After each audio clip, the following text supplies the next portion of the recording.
તમે વિશ્વાસ નહીં કરો કે આ ચીઝી ગાર્લિક બ્રેડ મેં એર ફ્રાયરમાં બનાવી છે અને બીજી ઘણી બધી રેસીપી આજે હું તમારી જોડે શેર કરવાની છું. અને સૌથી ઇમ્પોર્ટન્ટ પોઈન્ટ કે તમારે એર ફ્રાયર કેવું લેવું જોઈએ, આ કેવી રીતે ઓપરેટ થાય છે, આના શું બેનિફિટ છે, ડૂઝ એન્ડ ડોન્ટ, આ બધા જ રિવ્યૂ હું તમારી જોડે આજે શેર કરવાની છું. અને લાસ્ટમાં એર ફ્રાયરની સરસ મજાની અને કામમાં આવે એવી ટિપ્સ આપવાની છું. તો આના માટે તમારે વિડીયો આખો જોવો પડશે. આ છે અગારોનું ગેલેક્સી ડિજિટલ એર ફ્રાયર. આ 4.5 લીટરની કેપેસિટી અને 1400 વોલ્ટ વાળું છે. તમારી ઘરે જો 4 થી 5 પર્સન હોય તો આ એર ફ્રાયર બેસ્ટ ઓપ્શન રહેશે. આ one type of convection oven જેવું જ કામ કરે છે. રોસ્ટિંગ, ટોસ્ટિંગ, રીહીટ અને બેકિંગ પણ થાય છે. આમાં 7 પ્રીસેટ મેનુ છે. પ્રીસેટ મેનુ એટલે કે આ તમે ડિસ્પ્લે પર જોઈ શકો છો. આ ફ્રાઈઝનું મેનુ છે. તો તમે આ સિલેક્ટ કરશો તો એનું ટેમ્પરેચર અને ટાઈમ ઓટોમેટિકલી સેટ થઈ જશે. આને કહેવાય છે પ્રીસેટ મેનુ. એમ જેવું દેખાય છે આનાથી આ ઓપ્શન સિલેક્ટ થશે.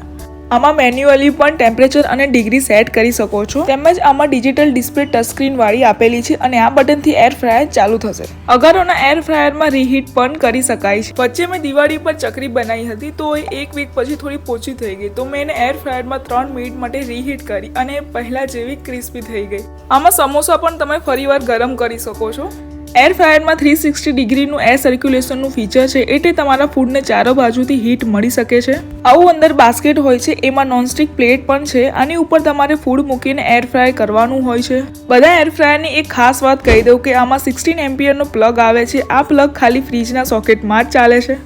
અને જો તમારી ઘરે આ સોકેટ ના હોય તો સ્પેશિયલી જગ્યા કરીને આ કરાવી દેજો. તમે આ ફ્રીજના સોકેટમાં વાપરશો તો રેસીપી બનાવતી વખતે ફ્રીજ બંધ કરવું પડશે હંમેશા, અને આ થોડું પછી કંટાળાજનક બની જાય છે. એર ફ્રાયરની પાછળ આવો ફેન હોય છે અને તમારે આમાં ચારે બાજુ સ્પેસ રાખવાની હોય છે અને આને વોલ ટચ બિલકુલ નથી મૂકવાનું. એર સર્ક્યુલેશન બરાબર થશે તો જ આ સરખું કામ કરી શકે છે. તમારે આ એર ફ્રાયર બાય કરવું હોય તો આની લિંક મેં ડિસ્ક્રિપ્શન બોક્સમાં આપેલી છે. એમેઝોન પર આ ઇઝીલી અવેલેબલ છે અને અફોર્ડેબલ પણ છે. તો ઇન્ટ્રોડક્શન બહુ થયું. આજની સરસ મજાની એર ફ્રાયરની રેસીપી જોઈ લઈએ. તો પહેલી રેસીપી છે ક્રિસ્પી ચેવડો. આના માટે મેં એર ફ્રાયરમાંથી આ પ્લેટ કાઢીને એમાં 3 કપ મખાના એડ કર્યા છે અને પછી 2 કપ મુરમુરા આવે છે એ લીધા છે. તમે આની જગ્યા પર મમરા પણ લઈ શકો છો. હવે આપણે જે પ્લેટ કાઢી હતી તે આપણે આની ઉપર મૂકી દઈશું, જેનાથી આ મમરા ઉડીને અંદર ફેનમાં ફસાઈ ના જાય. અને મેં એર ફ્રાયરને 2 મિનિટ જેવું પ્રીહીટ કરી દીધું હતું. આ બધાને આપણે 180 ડિગ્રી પર 5 મિનિટ જેવું એર ફ્રાય કરવાનું છે અને 5 મિનિટ પછી આપણે આ પ્લેટને ધીમેથી ઉપરથી કાઢી લઈશું. આ ગરમ હશે એટલા માટે. અને આ મખાના અને મુરમુરા એકદમ ક્રિસ્પી થઈ ગયા છે અને આ ગેસ ઉપર બનાવતા કેટલી બધી વાર લાગતી હોય છે આપણને. અને પછી મેં અહીં સિંગદાણા અને કાજુને થોડું તેલ લગાવીને 2 મિનિટ માટે એર ફ્રાય કરી લઈશ. આમાં કાજુ અને સિંગદાણા એકદમ ક્રિસ્પી બનીને રેડી થાય છે. હવે આપણે અહીં વઘાર કરી લઈએ. ગરમ તેલમાં મેં રાઈ, કરી પત્તા અને આ બેઝિક મસાલા છે આ નાખી દઈશું અને બધાને આપણે સારી રીતે મિક્સ કરી લઈશું. પછી આમાં એર ફ્રાય કરેલા સિંગદાણા અને કાજુ નાખી દઈશું અને આ ચેવડો આપણો રેડી છે. અને આ ચેવડો મને એટલો ભાવે છે અને હવેથી આ તમને પણ ભાવશે.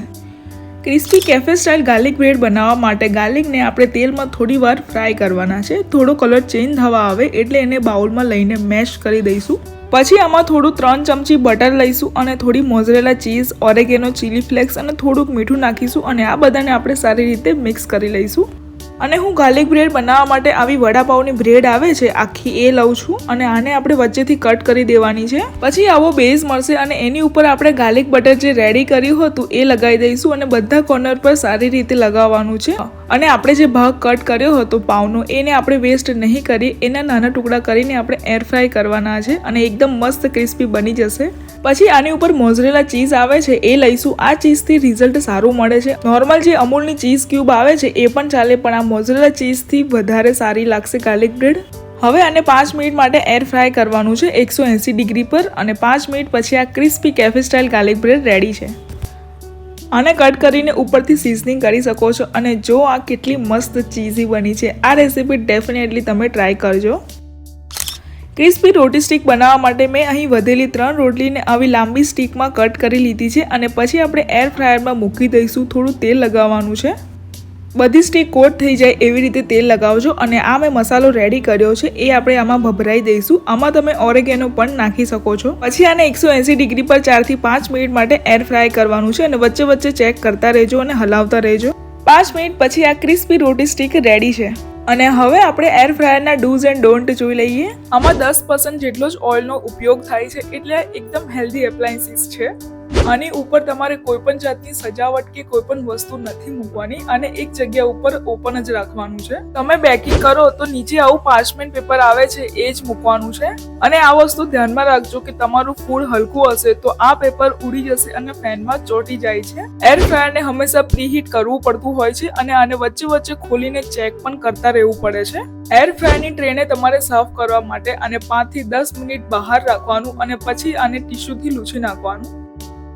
તો પછી આજે મેં તમારી જોડે એર ફ્રાયરની બધી ડિટેલ શેર કરી છે અને આ તમારે બાય કરવું હોય તો મેં એની લિંક ડિસ્ક્રિપ્શનમાં આપેલી છે. આ એમેઝોન પર ઇઝીલી અવેલેબલ છે. આજનો વિડીયો તમને ગમ્યો હોય એવી હું આશા કરું છું. તો પછી મારી ચેનલને લાઈક અને સબસ્ક્રાઇબ જરૂરથી કરી દેજો. તો પછી મળીએ આવા જ નેક્સ્ટ વિડીયોમાં.